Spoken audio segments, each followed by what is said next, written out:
Welcome to Suddenly Different, where we explore stories and strategies for life when it doesn't go to plan. I'm Leigh-Anne Sharland, inviting you to join me on this journey. What happens when you spend years thinking the problem is your relationships, only to realize that the real story started much earlier?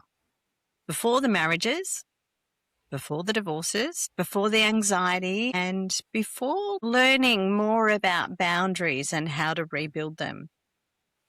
My guest today is Linda Kaye. Linda today is a transformational mindset coach, breathwork and meditation facilitator, a human design practitioner, and someone who now helps people come back to themselves through the very work that changed her own life. But Linda's story did not begin in a coaching room. It began as a little girl leaving Argentina and arriving in Australia at just 3 years old. Too young to understand what was happening, probably to adults would have been thought that she really wouldn't ever remember.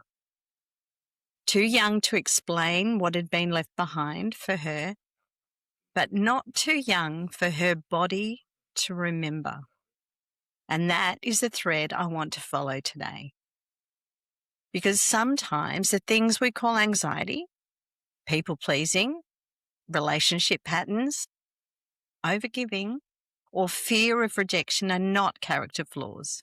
Sometimes they are old survival skills and stories still running quietly in the background. Linda has lived through 4 divorces, deep self-questioning, and the painful recognition that she had been giving away pieces of herself in the hope of being loved, chosen, and safe. And then something shifted. Through breath work, nervous system healing, boundaries, and a profound return to personal power, Linda began to understand that the pattern was not there to punish her. It was actually there to show her where she had been disconnected from herself. So, today, this is not simply a conversation about divorce, although we'll talk about it. It is not simply a conversation about migration, and migrating from another country is a big deal.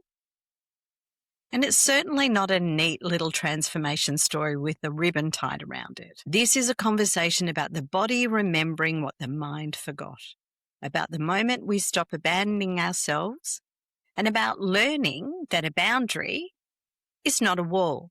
It's not made of brick. It is a doorway back to self-respect. And about what becomes possible when a human finally says, I'm not here to keep repeating the wound. I'm here to reclaim the power.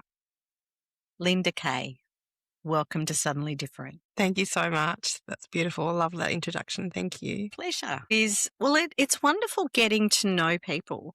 And I had the privilege of hearing you speak from stage and then having a great conversation with you. And you're so open and available to have a conversation with. Yeah, absolutely. And it took me a long time to get there because it's courageous, and you can feel a lot of sort of shame and embarrassment to own your story. It's sometimes easy to sweep it under the rug, not tell anyone about it, and put on a face. But yeah, I'm super, super open. I'm an open book. Yeah, especially when you've chosen the path of life experience as your greatest teacher, right? Many people go to university, study psychology and psychiatry and different elements of human behavior, but it's still distant. It's disassociated. Yeah. It's not felt. But yours has been lived, at times Absolutely. felt, probably at times not felt. Yeah. But it is truly part of who you are. Yeah, I definitely think it's my biggest strength, and it's one that when I get new clients coming into my world, that's the exact reason that they say that they've chosen me is because I've lived it and I've experienced it, and they feel like they can share with me what's their story and that I'm going to understand, whereas, the flip side of that is that you go into a psychologist's office or a counselor's office, whatever it is, and you're never sure whether they actually get it, so it's Yeah. definitely my strength. Yeah. Yeah. So, so I want to start today with the woman that people are meeting today, right? Because people will see you now as you are. Yeah. They'll see the coach. They'll see um, the person who is clearly comfortable in her own body, has got poise, and like there's an element I feel of your personal power, right? But there's been years and years that have led to this point. And I'm sure that you've got lots of stories about, each time you thought you'd learnt the lesson, you thought that you had the answer. So, Yeah.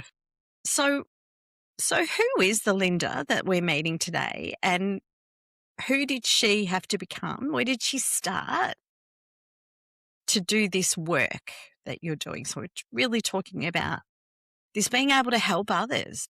Yeah, yeah, 100%. So, I mean, I now identify as the boundaries queen, and Right. it's very interesting because now I like that's just me. That's my identity. I'm so strong with my boundaries, and I, love to empower others to be the same way. But the flip side of that is that I had no boundaries. I had no thoughts and opinions of my own, for most of my life.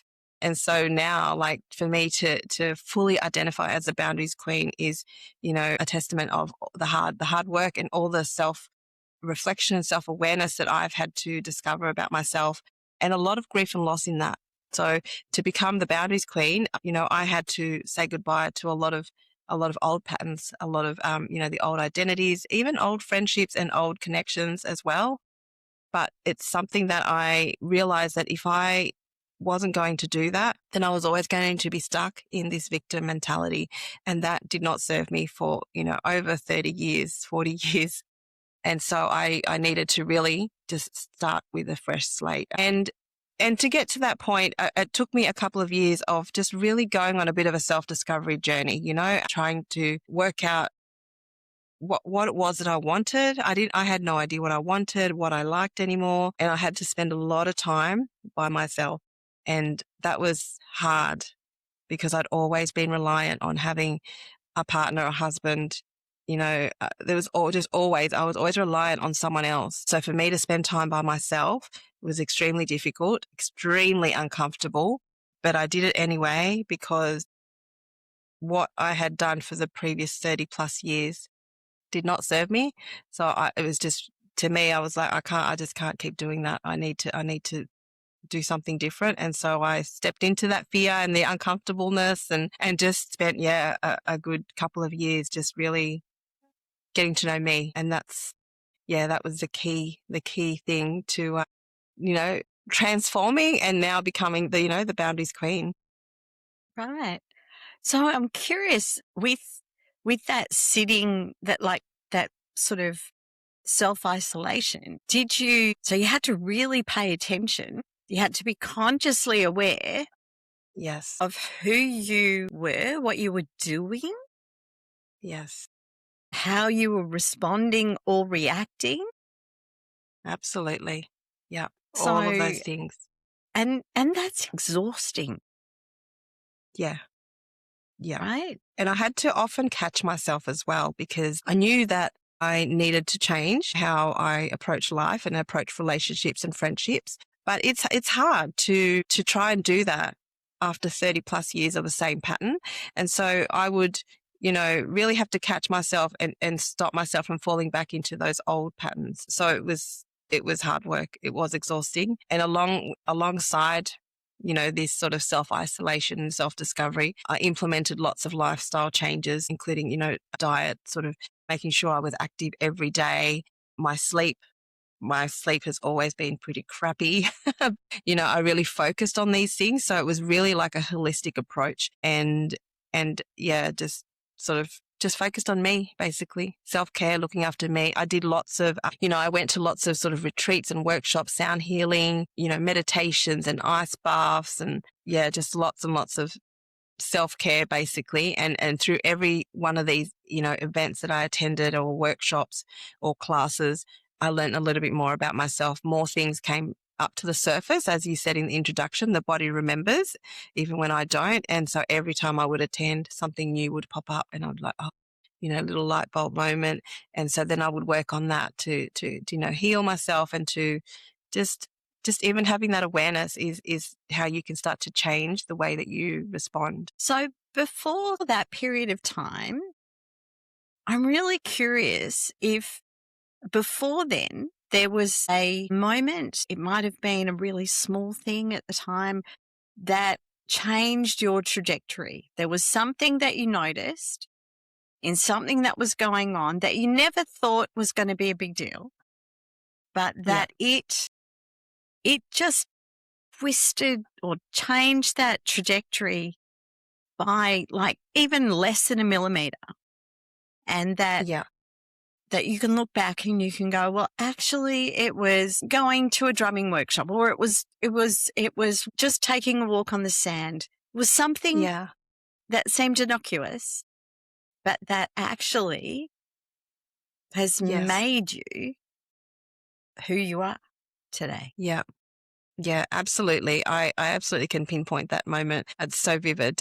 So just to give a bit of context, I'll just take you a little bit before that moment. So I had just sort of had my fourth divorce, and because I've been divorced 4 times, it's no biggie for me, right? Like people get divorced once and it's a major thing and it affects them for years, right? For me, it wasn't like that. For me, divorced 4 times, I was so blasé, like I'd done it before. It was no issue. And so for me, I had convinced myself that was true. It was no issue. I'll bounce back. I've bounced back every other time. But a friend of mine, my hairdresser actually, she invited me to come along to a breathwork event in Melbourne. It was a 2-day event. And I just, had nothing to do. I'd just been divorced, blah, blah, blah. Went along and I can very clearly remember when I came out of that breathwork session, which I had never experienced breathwork before. I came out of it and I had sobbed and cried and screamed, blood curdling screams throughout this session. But when I came out of it, as clear as day, the message that I was getting was that I allowed all these things to happen to me. All the, the cheating, the gambler, the alcoholism, all the things that I had experienced from my 4 divorces. The message was that I had tolerated that. I had allowed that because I didn't value myself. So I just got really deep sense of self-abandonment and that just made me, cry even more. I had so much grief for myself because I suddenly realized as clear as day that I was the reason why I was divorced 4 times and why all these things happened to me and my children throughout, the previous 30 years. And that day changed my life. Like once I got that message and that clear realization, it was a day that I really, like you said, it was a turning point and I was like, no more. Yeah. I'm not doing this anymore. Yeah. Yeah. Yeah. Because you can't unsee it, right? Once you've I couldn't seen it, unsee it. It was amazing. Like right? I just saw it so clearly. And I didn't beat myself up about it. I really just embraced it, that now I'm getting that message and now I have a choice to do things differently. I don't have to repeat that same thing. And that was a thing, like at the time of my, throughout my relationships, I never realized that I was repeating the patterns. I never realized I was making the same mistakes. Every divorce, it was then a new chapter and I was, convinced that this next one was going to be the one. And I didn't realize I was just repeating the same patterns. It wasn't until that day that I had those clear messages that I realized that I was actually just making the same mistakes over and over in the hope of, being loved, being accepted and not being abandoned, which is another major message that I got was my fear of abandonment. Yeah. That was a huge thing I had to work on. Yeah. And isn't like fear of abandonment like one of the universal fears that we all have, that that there's a part of us based from our tribal origins, eons ago, that we Yeah. as humans need people, need each other. Yeah. Yeah. We need people. We need to belong. We need to feel like we're a part of something. And that, for me, that was my family. And Mm-hmm. yeah, I didn't even, even as a child growing up, I still had this sense like I was on the outside, like I felt like my brother was the favorite. And I still believe that today, like that he was favored. He was treated differently to how I was treated. And so, along the way, I just, felt like an outsider in my own family. Yeah. Yeah. So let's talk about that little girl from Argentina. Yeah. So you came to Australia when you were 3. And as I said in the opening, the likelihood that anyone thought that you would have any conscious knowledge or opinion or feelings or anything about being relocated for whatever the reason was, you know, people look at children and like expect them to have no knowledge of what's going on, but they're very, very aware little 3-year-olds. They can be silent in a room and hear what's going on, pick up the feelings emotions that are going through their parents. So knowing that you have a greater understanding of the nervous system and belonging and having experienced traumatic events, which we all experience traumatic events, it's just which one it is, Yeah. which one that really puts a big impression on us. When you look back at that little girl, how do you feel about that little girl?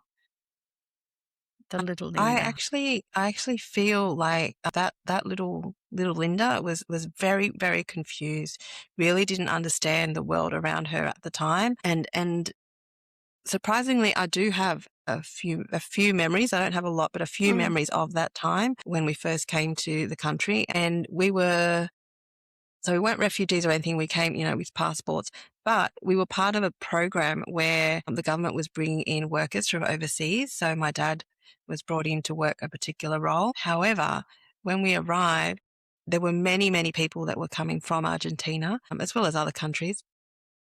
And they were all bundled and put into I guess you could say it was similar to like a backpackers. It was called a hostel. And so there was just these massive big halls and there were lots of bunk beds. Have you seen that movie, The Squid Room? The Squid Games, whatever that's called? No. Okay, well, they've got this big hall and there's lots of bunk beds, right? Lots of bunk beds and everyone's just in there together. So this is what I remember. And the same with you'd go to eat your meal, you'd go into a different hall, massive, massive hall. And there was, hundreds of people in there. And for me, it was very confusing to just be sort of thrown into this environment where there's all these people I don't know and I couldn't understand, the language. There were people from all different countries. So it was just a very confusing time. I didn't understand what was going on. And I think that is probably why I developed the anxious attachment, style that I carried with me for many, many years because I was super terrified of what was happening. Yeah. So for those who don't understand what anxious attachments are, can you explain that a little bit more in a Yeah. layman's way? Yeah, absolutely. So anxious attachment is basically when you're needing to have the validation of someone else. You're needing to be comforted by someone else. You're needing to, if someone that you love that is close to you is, say, for example, I'll give you a clear example. It might be easier. Say my partner was away working, like say overnight, for example, that to me would send me into a spiral of anxiety, especially if he didn't text back. Or if I called him and he didn't answer, my anxiety would just go through the roof because I needed to hear from him. I needed to know that everything was okay in my world. And so, I'm relying on that person to give me that. And so this for me happened for many, many years. But the problem is that sometimes the other person can be an avoidant attachment. So they, for example, are the extreme opposite. They don't need to have constant contact with me, and they're okay. Their world is fine. And so the more avoidant they are, the more anxious I get, and vice versa. The more anxious I get, the more avoidant that person gets. And so it can become problematic. And for me, that was definitely the case. Yeah. Yeah. So do you remember what it feels like, right? Like what sort of happens in your body when you have that anxiousness? Because Yeah. people, like, we talk about anxiety as being a mental health issue, right? Yes. Right. But it's not just what we're thinking, it's how we're feeling, right? Yeah. And that's, yeah. Yeah. So, there'll be something going on in our body which triggers the thinking. Yeah, absolutely. And, there's many things that can happen for a person when they're experiencing anxiety or this anxious attachment feelings is, your heart starts to race. You start to even feel a bit sick in the stomach, like you just, and you're just, your whole body can go quite tense. And this just, it triggers even more thoughts to start racing around in your head. And then it becomes a cycle. So the more thoughts race and the more they loop around, the more your heart starts to race so bad, you can even feel like you're actually having a heart attack. And in fact, many people that have called 000 thinking they're having a heart attack are then told you just had a panic attack. And that's an extreme sort of anxiety attack. And it's because, like we've said a couple of times now, your body knows, your body can recognize, what you're feeling. And so this is how it's responding. And it's scary. It's debilitating, and you literally can't think of anything else other than what your spiraling thoughts are telling you, and you think they're true. And that's the other part of it is that it's not easy to just turn the thoughts off and tell yourself that everything's okay. It's not that easy because you genuinely feel like your looping thoughts are factual. They're true. It's And scary. it's interesting that you've used the story. You explained that one of the memories of being the big spaces, right? So the big bedroom, right, with hundreds of cots, and the Yes. big the big eating area with lots of people with different sounds and languages and strangers and whatever. But one of the things that we talked about was feeling anxious in ordinary places, like walking into classrooms or PE spaces. But in knowing that, like, again, that is going back to that 3-year-old Yes. feeling, Absolutely. Yeah. and and it's so in your unconscious Yes. that you would not even think about that this No. was related to that. That's right. And that's exactly how I went through life, all my school years, even walking into a classroom, same classroom I walked into every day in primary school was still like every morning I would get the butterflies in my tummy. I would get headaches like every day. I had headaches. I'm talking like as a little 5, 6, 7-year-old child. And sometimes I would say to my mum, I'm feeling really sick. And I genuinely did feel sick, but it wasn't until I reached adulthood that I realized that my feeling sick was actually anxiety.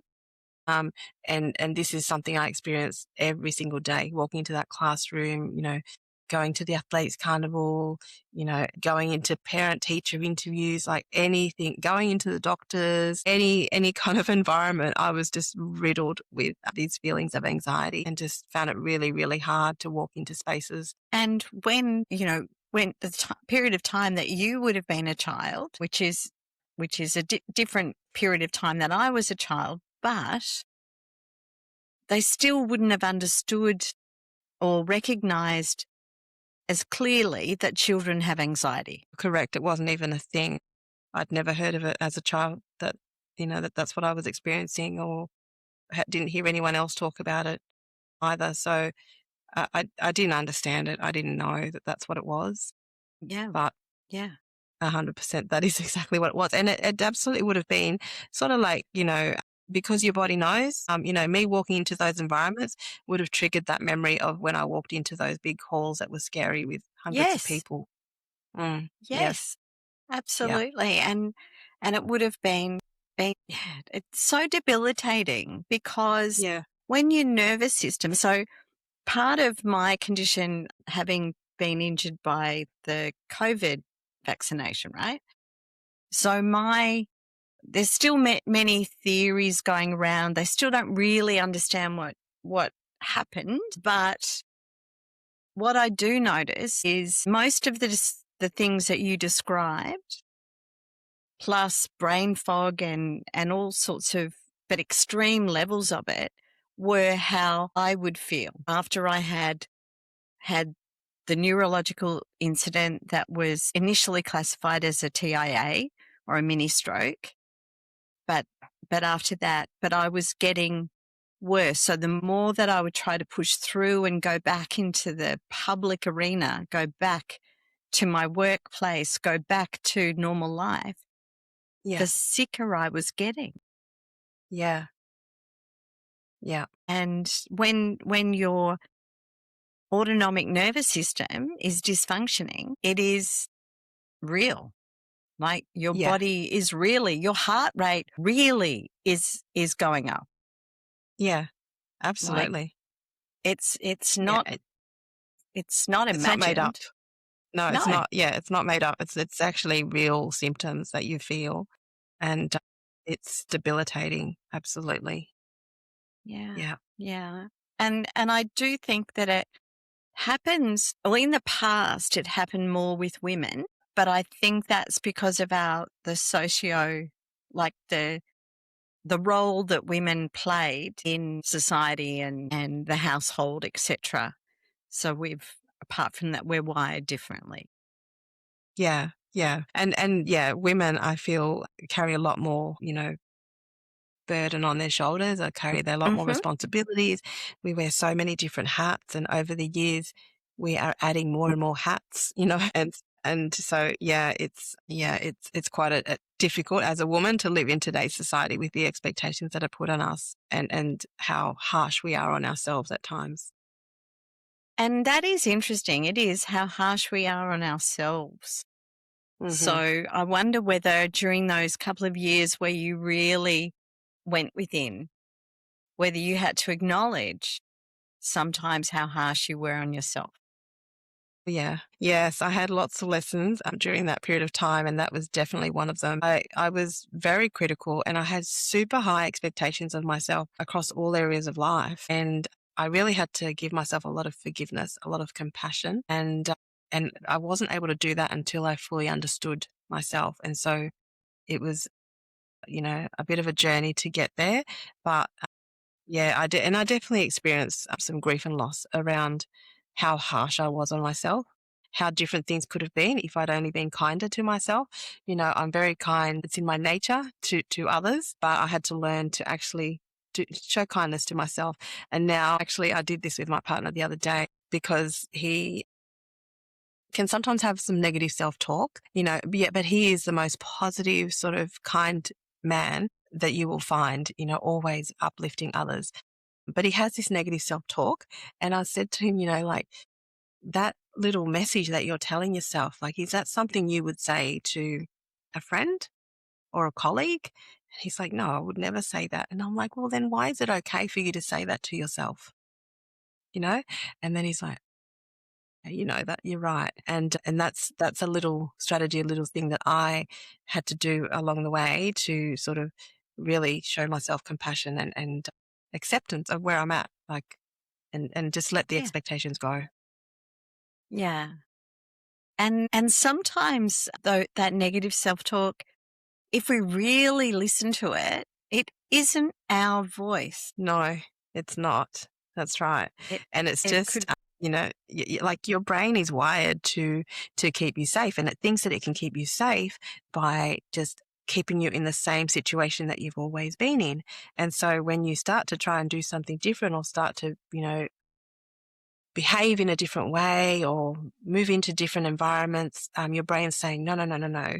No, you can't do that. Like, they're going to judge you. They're going to think this of you, blah, blah, blah, blah, all these things, because it just wants to keep you in that same little safe environment that you've always been in. And so you really have to almost have a little argument with yourself to get out of that. yes. Yes. Thank you for your input. And now I don't need you right now.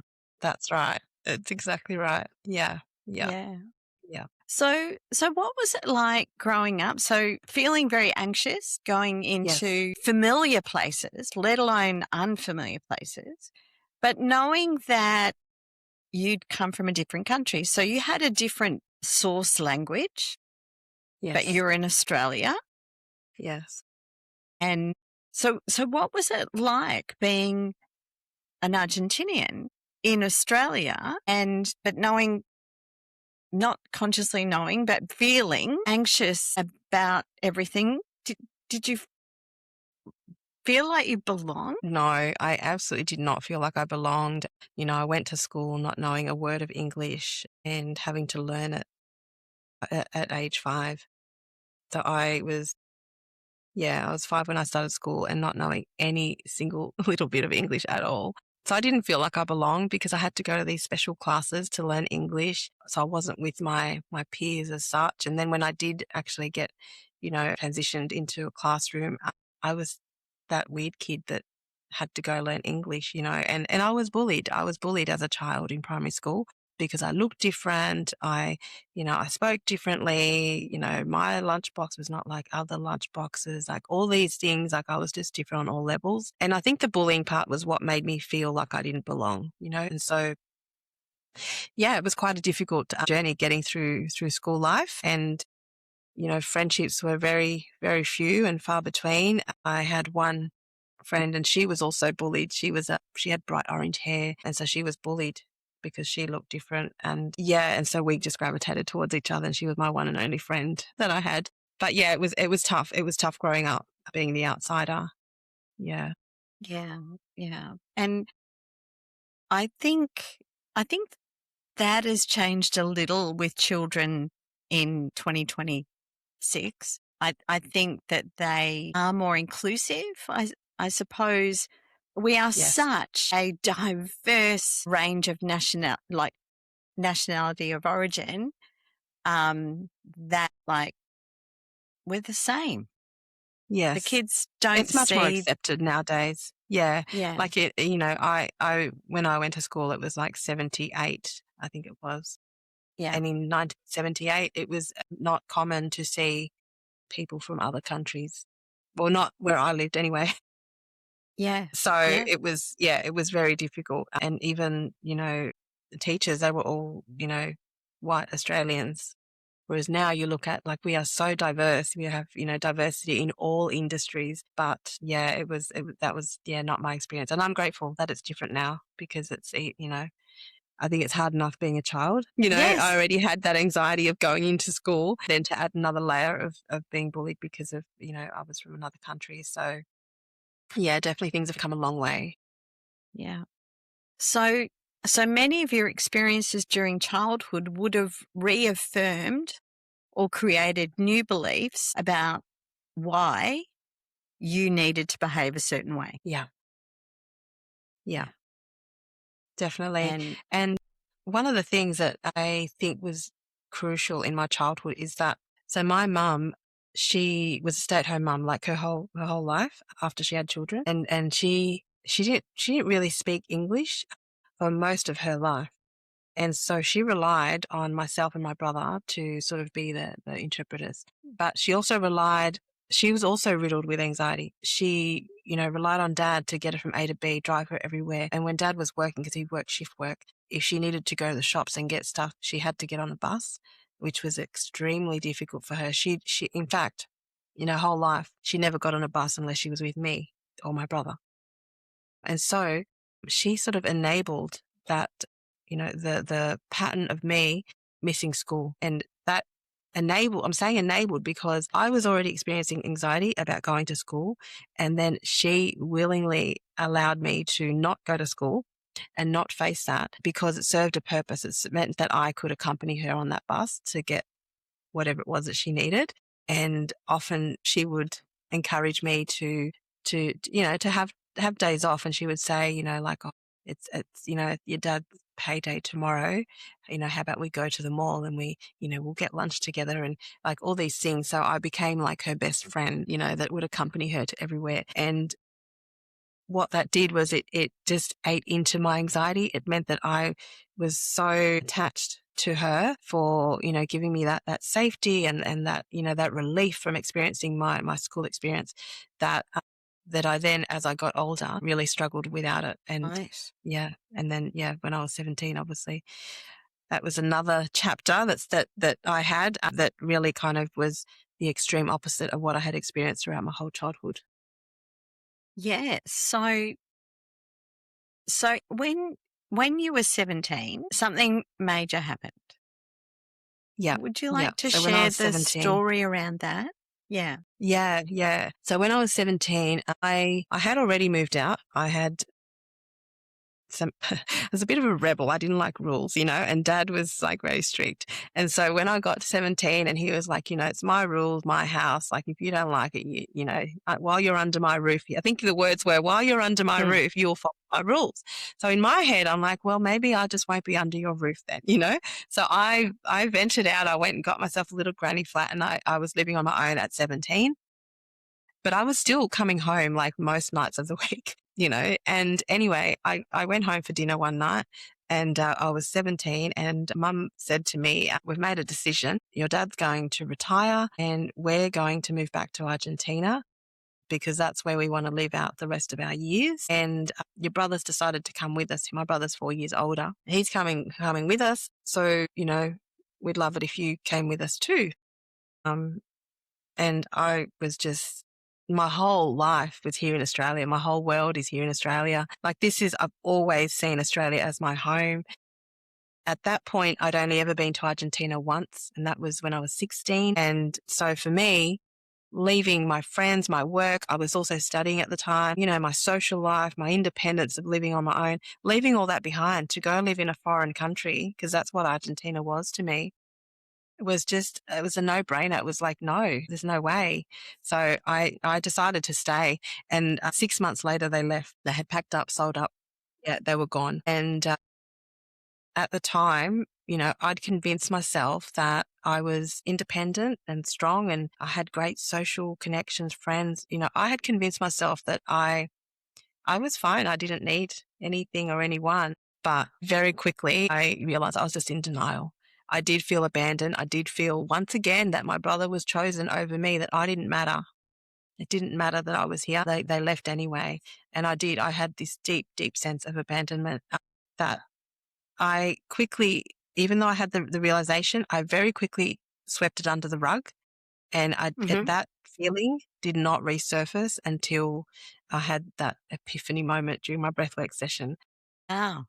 Yeah, I had So you completely swept it under suppressed. the rug. Yep, So completely suppressed the it. Yep. the Band-Aid being ripped off, you being Yes. a surrogate with your mum, being that helper, Yeah. and truly involved in her life. Yes. Absolutely. Like we would go lots of lunches, coffee dates, coffee and cake, and I was little, yeah, and that went on for years and then it was just gone. Yeah, and I felt abandoned because even though I had friendships that I would, that was my social network, I had no family here, and I still don't have family here. So I didn't have like cousins or an uncle or an auntie or anyone else to turn to. Just my little friendship group that I had when I was 17.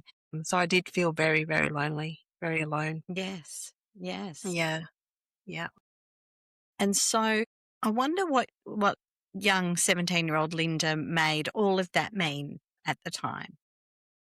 That, that I know exactly what it meant.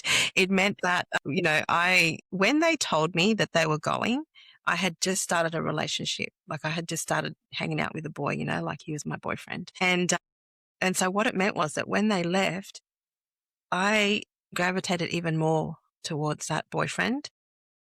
Was I would say now that I know better, I was codependent on, with that person.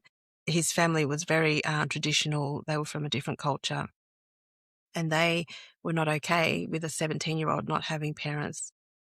So they sort of took me under their wing and wanted me to, be part of their family. So they pressured us to get engaged. We got engaged. And so basically, because I felt abandoned and alone and not having anyone to turn to, I just went along with this, this plan of getting engaged, getting married, all these things, and meeting the expectations of his family, because I needed to belong.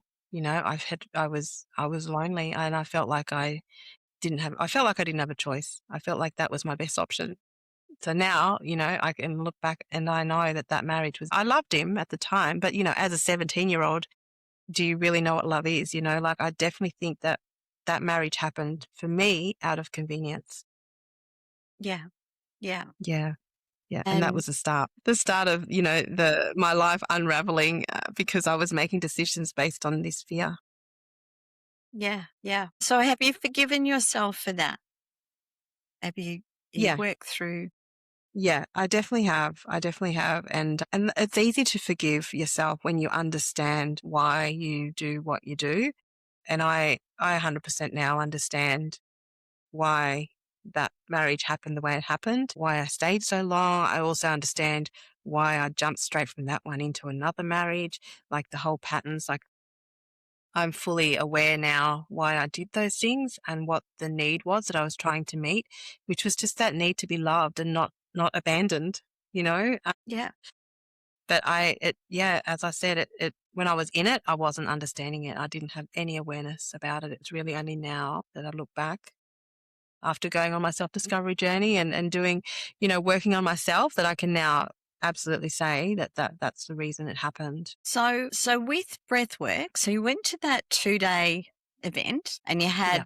had a significant awareness. Did breathwork then come more into your life, or did it take a while before that became a common part of your life? Yeah. So that moment was so profound and impactful that I actually decided that I needed to make sure that the whole world knew about breathwork. I had just this clear message, like, I need to go study this breathwork.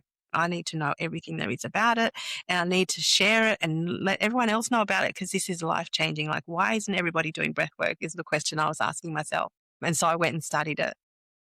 And then, yeah, sort of just stepped into, sharing it. And I share it, on a small scale. Like, I hold, local community events. We do some bigger ones in Melbourne, but I just love sharing the breath work, because I am now seeing other people that are getting those same epiphany moments that I had, the same clarity. And that in itself is reward enough for me, because that was my whole mission that day when I had that moment, was to let other people know about this. So, yeah, straight away after that event, I looked up, courses, and, looked at all the options, chose a particular provider, went and studied it, and brought it into my daily practices. So I would do breath work. And, breath work, it doesn't need to be you go to a hall and you sit there for 1 hour and do it. Like, you can literally do it at home on the couch while you're watching TV, like, it doesn't have to be a big thing. And that's how I sort of incorporate it into my life, like straight away the day after. And it started to change a whole range of things for me. I had a lot of stuff going on at that point, and it slowly started to change and improve my life in a lot of different ways. So breath work is more than just breathe. Take a breath, right? Yeah. But it sounds to me as though it's not. It also can be not being hyper focused on solving a problem, right? Yeah. You said you could do it. You can do it anywhere. You can do it anytime, but it's really a big impact. So I wonder what the science is behind good breath work. Yeah. And the thing about breathwork is that it's the intention, it's the very similar to meditation. With meditation, it's the intention of being present. And with breathwork, it's the intention of using your breath in a particular way. So there's different techniques for different things, but using your breath intentionally to evoke a feeling, an emotion. So, it could be a feeling of calmness. It could be you want to release some emotions, whatever it may be for you. It's just about sitting and having that intention, using the technique, because what it does is, as we've said many times, the body remembers, the body knows. And so when you are doing intentional breathing, you are actually inviting the body to feel whatever it needs to feel. And that's why you start to get tingles in the fingers. You start to feel like there's tightness sometimes in the chest or in the shoulders. And that is all the energy that is actually moving. That's all the emotions that are that I swept under the rug. It's all coming up to the surface, and you start to feel these sensations because it's coming out, and it's because your body doesn't forget. And it also increases blood flow, which is another key thing for me personally. It meant that I stopped living in pain. So I was living in pain every day. I was on a cocktail of medication. And when I started doing breathwork every day, I started to see that I wasn't in pain every day, or not as intense. My headaches eased. I now rarely get a headache. I now am medication free. And I'm not saying breathwork is going to cure you.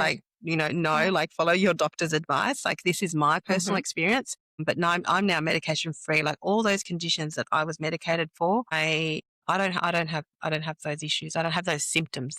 And and that's because the blood, the oxygen levels in your blood, they promote healing. It's on a cellular level, and it's something that no other, modality that I know of can give you that. And so, often if you think about it, when you're breathing just normally, just going on day-to-day basis, your breath is very shallow. Yes. And yeah. And so therefore you're not actually oxygenating, your blood cells to the level that your body needs. And that's why, that intentional breath work can do that for you. Just calm your nervous system and just fully work on your body at a cellular level that is what your body actually needs. And it's something that essentially, when you do it yourself in your own place, is free. Yeah, absolutely. Absolutely. Right? So, yeah. So it's a choice to be comfortable enough with yourself to breathe and experience what you experience. Yes. Yeah. It definitely a big factor or component of breathwork is giving yourself permission. You have to give yourself permission to feel. And that's hard if you've always swept things under the rug, because you don't want to feel. And sometimes when those feelings, the sensations, and you can feel the energy going through your body, you shut it down. You go, okay, I'm just going to return to my normal breathing. I don't like this. I'm not doing it. And that's fine. That's the permission. That's where you're at with your permission. But the more and more you do it, the more you realize that you're actually stopping yourself.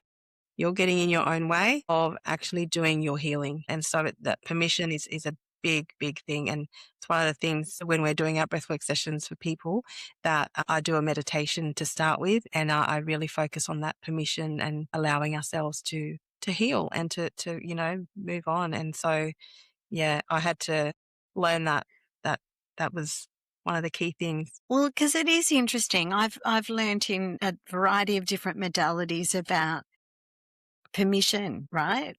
And who is the one giving the permission or not giving the permission. And sometimes when it does come to healing, then it is up to us to notice, why aren't we giving ourselves permission?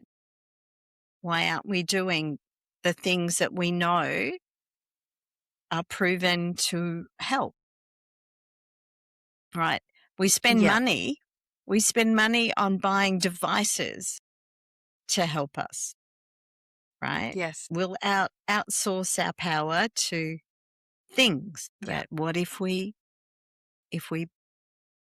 took deep breaths and allowed our nervous system to calm down? And which is, sometimes is what happens in meditation, is that breath work is a byproduct of meditation. Yes. Yeah. Yeah. Agreed. And it's self-trust. You have to trust that you actually have everything you need within you. You don't need that device or even necessarily that retreat. They're nice. They're beautiful experiences of self-care, but you actually have everything you need at home just as you are. Yeah. Yes. If you allow yourself to have permission and compassion and claim that choice. Yeah. Yeah. Yeah. 100%. Yeah. So does breath work help you access your ideas and the things that help motivate you and create the the future, the current that you are living now? Yeah. Yeah. Breathwork for me, it gives me a lot of clarity. It helps me tap into my intuition. Mm-hmm. And that's because when you're doing breathwork, you're actually tapping into your subconscious, you know, Yeah. and so that's why, when I came out of that first breathwork session, I had so much clarity. That's because, I had tapped into my subconscious. And so it's good for, obviously focus but it's also really great and powerful for when you have to make a decision because Ah. you don't get stuck in your thoughts and your fears. And, you do a breathwork session and tap into your intuition, your subconscious, and that it's what helps me make, those decisions that I need to make that have some doubts about. It's always after a breathwork session, super clear what I need to do. So having done the breath work, you feel your nervous system feels safe, and then you're able to think rationally, creatively, curiously, Yeah, and not be stuck in that that's right. Yeah. in that Yeah. And the that key thing place. there is be curious. Just being Yeah, curious. yeah. So how do you see the connection between the breath work, your nervous system, your boundaries, and the self-worth that if you could package yours and put it in a bottle would be something really nice to have? It feels to me as though your self-worth is is really clean, right? Yeah. And refreshing. And it's not egotistical and it's not it's just this calm space. Yeah. Yeah. Yeah, definitely. And it's a choice. It's a choice on how you want to live your life. Like I made a choice that, I didn't want to live life anymore with drama, with conflict, with, tension. I didn't want to live a life of chaos. I chose to move away from that and just move into living life on my terms, living life, in a peaceful, harmonious environment, surrounding myself with people that, will uplift and support me and not drag me down. And so it really was a choice. And once I made those choices and started sort of, removing myself from certain environments, cutting, some friendships. And, when I say cutting friendships, it doesn't mean I block them and I completely cut them out of my life. It just means that I choose not to spend a lot of time or energy with those friendships. They're still a part of my life, but they're very distant. It's just a choice. And then if I can live life honoring my choices, and which is what I did, then I started to realize that I'm actually okay. I don't need all these things. I don't need to volunteer here, there, everywhere. I don't need to go rescue my friend every time she has a drama, and I'm okay. And so that started to build my self-trust, and then I started to build my self-worth along the same lines, just by little tiny actions every day. And the breath work was a big, big part of that too. I got lots of little clear sort of epiphany moments, little light bulb moments throughout, those years when I was sort of going on my self-discovery journey. And every time I had one of those, I fully trusted what that, message was, and I would act on it. And then, just it's a gradual process that eventually you look back and you go, oh, look how different my life is. It's, and that's me. Like I made that happen, no one else. And so, it's beautiful. I'm proud of me. Do you I Yeah. second that proud. That is amazing. Do you Yeah. find do you find that you ever get tripped up and for a little bit go like just veer off back into an old pattern? That maybe somebody's come back into your life that hadn't been in your life, and the and the dynamics of that relationship were a certain way. And then you realize, Yeah. hold on, this is not how I play anymore. Yeah. Yeah. Yeah. Oh, yeah. It definitely happens. You definitely have to just, for me, I'm really self-aware.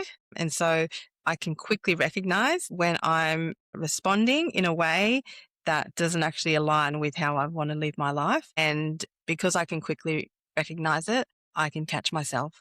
But it's tricky. Like, you have to have a deep, deep self-awareness about yourself to be able to do that. But definitely it still happens. Like, it happened even last week. It happened, with a colleague at work. So it was a situation, and I won't go into the details, but enough to say that I left work that day feeling really, I guess, angry and upset and just a bit yuck, to be honest. But then I reflected on that situation, and the reason I felt yuck and upset was because I chose to stay quiet instead of actually voicing my boundary. And so I realized that, and, like, I've fixed it. Like, I went back the next day and I, had an open discussion. Yeah. But that's the thing. Whenever you feel a bit off, something's upset you, really look within, because often you're actually not angry at the person.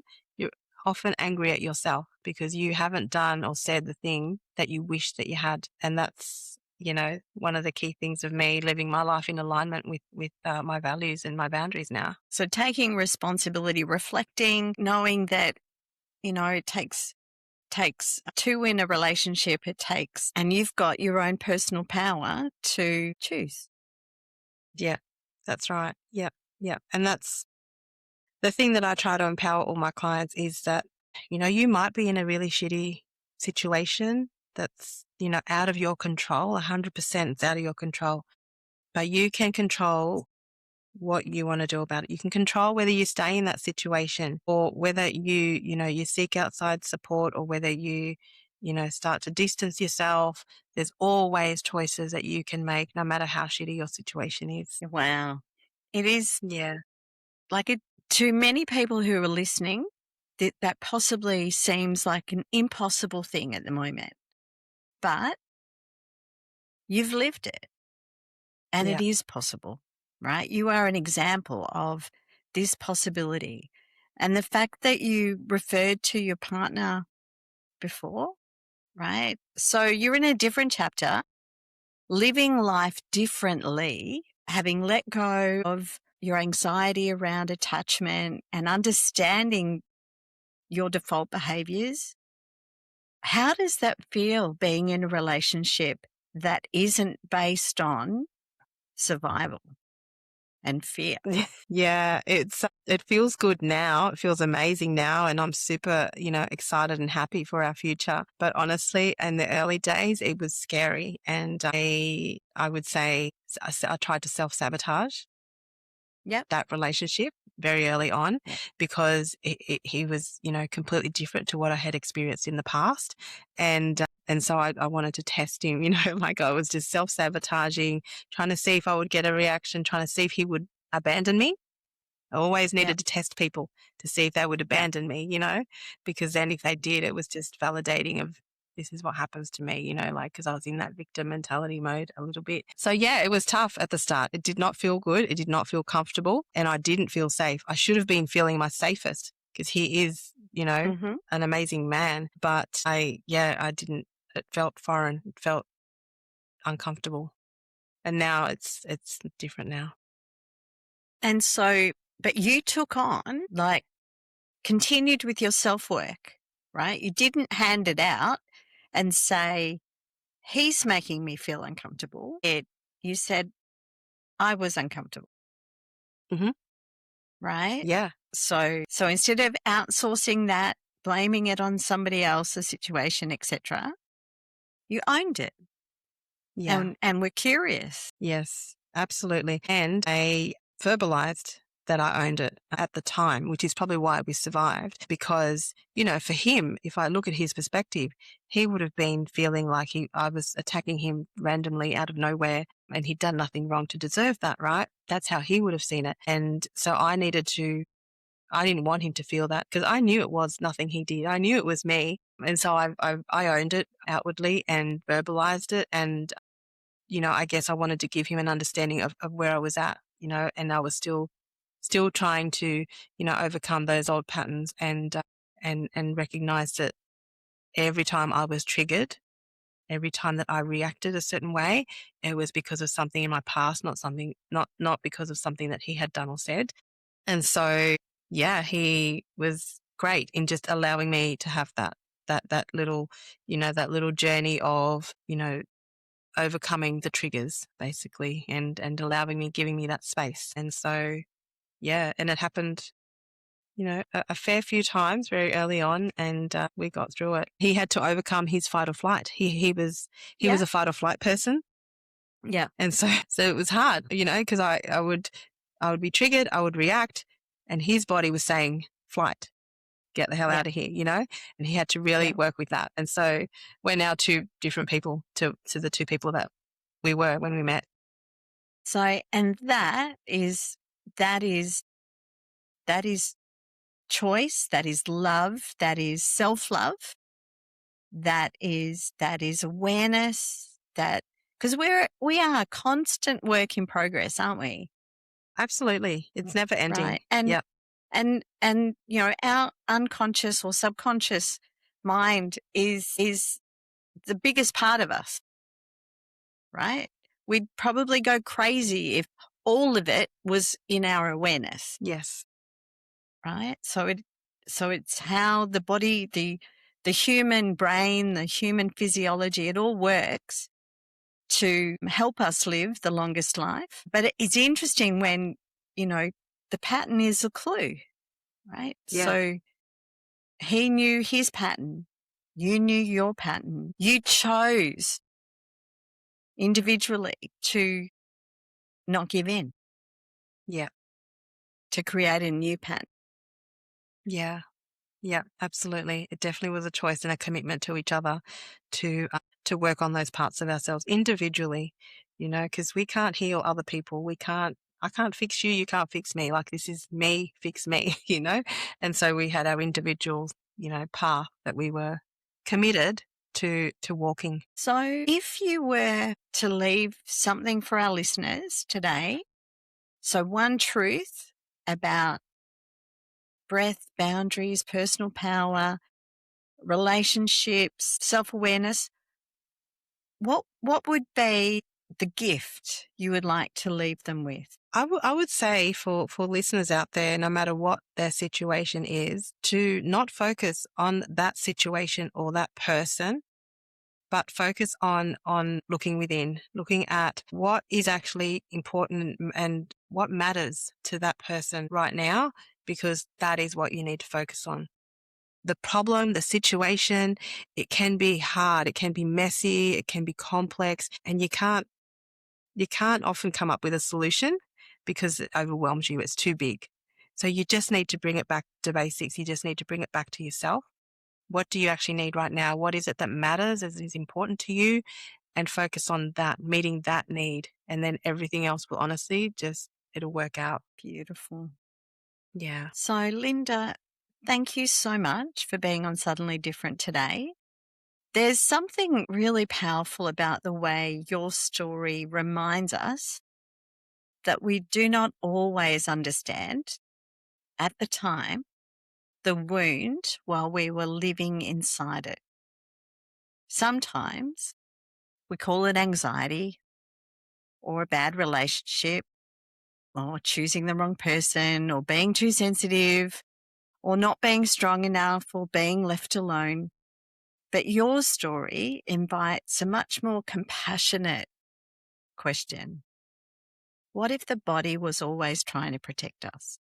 And what if the pattern was not proof that we were broken? And what if it was our map back to the place where we first learned to leave ourselves? So you've taken us from Argentina to Australia, from childhood anxiety to adult relationships that are love-based, truth-based, values-based. We've been through 4 divorces to a deeper understanding, and we didn't need to know all the ins and outs of what went wrong. This isn't a drama show. Yes. This is an awareness show. And what I hear clearly is healing's not about becoming someone else. It's about becoming you.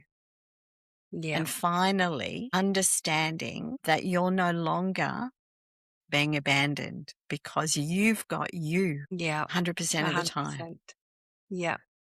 So breath by breath, boundary by boundary, choice by choice.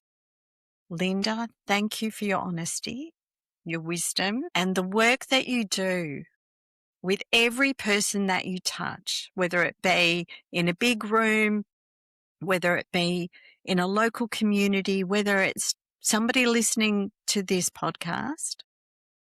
You've got such a gentle being that is inspirational and aspirational. And our listeners, if this conversation has stirred something in you, could be an invitation to start breathing, to notice your breath. It could be to explore. Linda's information will be in the show notes. But remember that our body does keep the score, and we're only one moment away from being suddenly different. And the question is not whether change will come. The question is whether we will meet it consciously or not. Thank you for listening. Thank you, Linda. It's been Thank you amazing. so much. Thank you. I really appreciate this opportunity. Thank you. This has been Suddenly Different. I'm Leigh-Anne Sharland, and I'm so grateful you shared your time with me.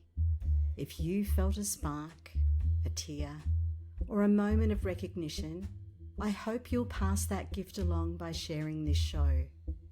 Take a deep breath, trust your path, and I'll meet you back here soon.